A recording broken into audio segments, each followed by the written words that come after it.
নমস্কার বন্ধুরা, আজকে আমি বানাতে চলেছি সাবুদানার পাঁপড়।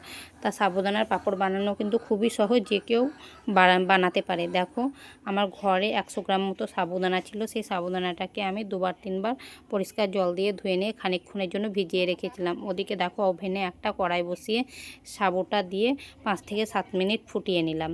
এবার ওপর থেকে দিলাম চিলি ফ্লেক্স আর স্বাদ মতো লবণ, আর দেখায়নি একটু চিনি দিলে টেস্টিটা খুব ভালো হয়। আর একটা পলিথিন নিয়ে তাতে ভালোভাবে তেল ব্রাশ করে দিলাম, যাতে করে শুকোলে সাবুদানাগুলো চট করে খুব সহজে উঠে আসে। আর দেখো, 1 চামচের মতো করে দিয়ে আমি হাতার পিছন দিক দিয়ে ভালোভাবে ঘুরিয়ে ঘুরিয়ে বড় করে দিলাম, যাতে করে সহজেই সাবুর পাঁপড়টা শুকিয়ে যায়। দেখো, এইভাবেই হাতার পিছন দিক দিয়ে বড় হয়ে যাচ্ছে। তো দেখো, দেখতেও কত সুন্দর হয়েছে।